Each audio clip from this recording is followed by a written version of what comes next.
അച്ചിങ്ങ പയർ മെഴുക്കുപുരട്ടി ഉണ്ടാക്കാൻ വേണ്ടി ഞാനിവിടെ 1/2 കിലോ അച്ചിങ്ങ പയറാണ് എടുത്തിട്ടുള്ളത്. പിന്നെ അതിൻ്റെ കൂടെ ചേർക്കാനായിട്ട് ഒരു വലിയ സവാള കനം കുറച്ച് അരിഞ്ഞതും 4-5 വെളുത്തുള്ളി ചെറുതായിട്ട് മുറിച്ചതും കറിവേപ്പില 2 പച്ചമുളക് ചെറുതായിട്ട് അരിഞ്ഞതുമാണ് എടുത്തിട്ടുള്ളത്.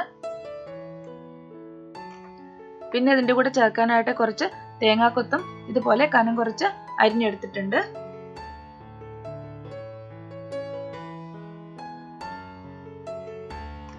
ഇനി നമുക്ക് അച്ചിങ്ങാപ്പയർ മെഴുക്കുപുരട്ടി ഉണ്ടാക്കാം. വെളിച്ചെണ്ണയിലാണ് ഞാനിത് ഉണ്ടാക്കുന്നത്. ചൂടായ പാനിലേക്ക് ആവശ്യത്തിന് വെളിച്ചെണ്ണ ഒഴിച്ചു കൊടുക്കാം. എണ്ണ ചൂടായിട്ടുണ്ട്, നമുക്ക് കടുക് ഇട്ട് കൊടുക്കാം.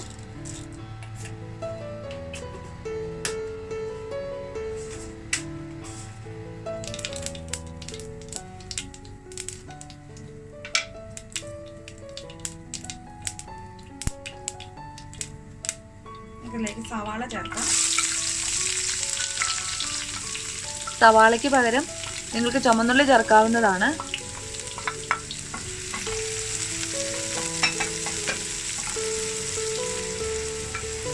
വെളുത്തുള്ളി, കറിവേപ്പിലയും പച്ചമുളകും ചേർത്ത് കൊടുക്കാം.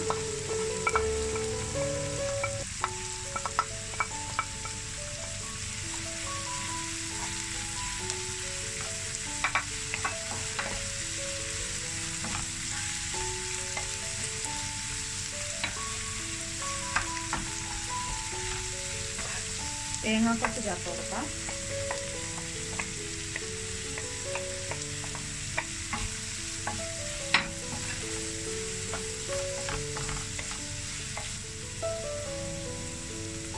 ഒരു ടീസ്പൂൺ മഞ്ഞൾപ്പൊടി ചേർത്ത് കൊടുക്കാം.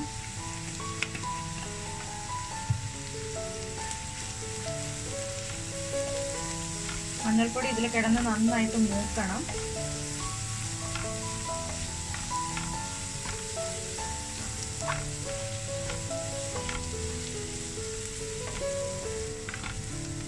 ഇനി നമുക്കിതിലേക്ക് അച്ചിങ്ങാപ്പയർ ചേർത്ത് കൊടുക്കാം.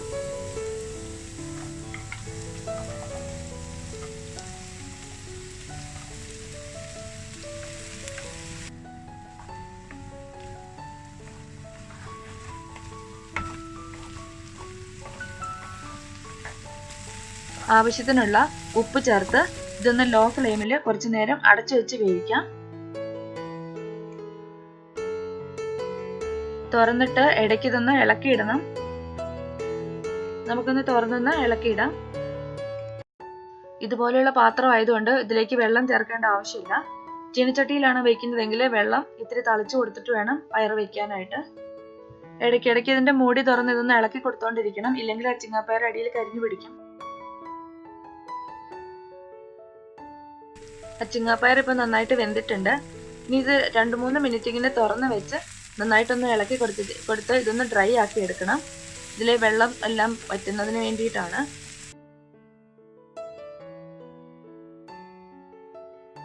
നമ്മുടെ അച്ചിങ്ങ മെഴുക്കുപുരട്ടി റെഡി ആയിട്ടുണ്ട്. ഇനി നമുക്ക് സ്റ്റവ് ഓഫ് ചെയ്യാം.